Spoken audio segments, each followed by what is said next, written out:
జాతి కంటే మహాత్మా గాంధీ ఏం చెప్పారంటే నా జీవితమే నా సందేశం అని చెప్పాడు. ఎందుకు ఆ మాట అంటే మామూలుగా ఇప్పుడు చూస్తున్నాం మొత్తం లింక్ తప్పిపోతుంది జీవితంలో. ఒకటి అనుకుంటున్నాం మనసులో, ఒకటి చెప్తున్నాం, మూడోది చేస్తూ ఉన్నాం. త్రికరణ శుద్ధి లేదు. మనస వాచ కర్మణ అనే త్రికరణ శుద్ధి లేదు. మహాత్మా గాంధీ ఏం చెప్పారంటే వారు ఏమనుకున్నారో అదే చెప్పారు, ఏం చెప్పారో అదే చేశారు. అందువల్ల నేను ఎప్పుడు కూడా సపరేట్ గా చెప్పాల్సిన పని లేదు. ఏదైతే నా జీవితం ఉందో అదే నా సందేశం అని చెప్పారు. ఆయన ఏది చెప్పినాడో అది చేసి చూపెట్టాడు.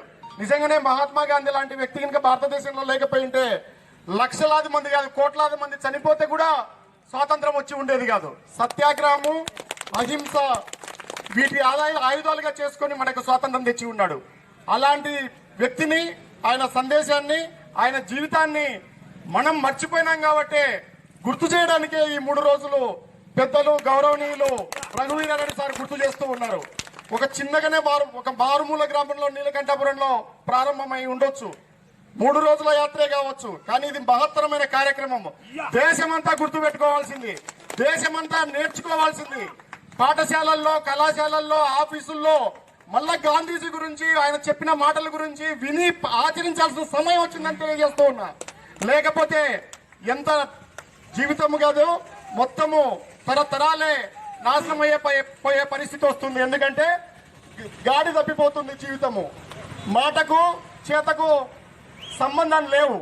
అందుకే మనమైతే ఇంకా కొంచెం అదృష్టవంతులం కాబట్టి మంచిగానే ఉన్నాం. కానీ వేరే దేశాల్లో యుద్ధాలు జరుగుతున్నాయి. పాకిస్తాన్ కావచ్చు, ఆఫ్ఘనిస్తాన్ కావచ్చు, గాజా ప్రాంతం కావచ్చు, ఉక్రెయిన్, రష్యా కావచ్చు, అన్ని చోట్ల కూడా.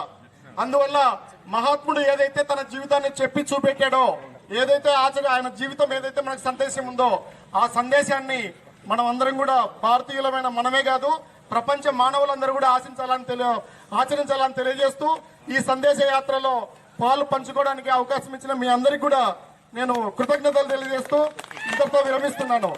జై మహాత్మా గాంధీ, జై మహాత్మా గాంధీ.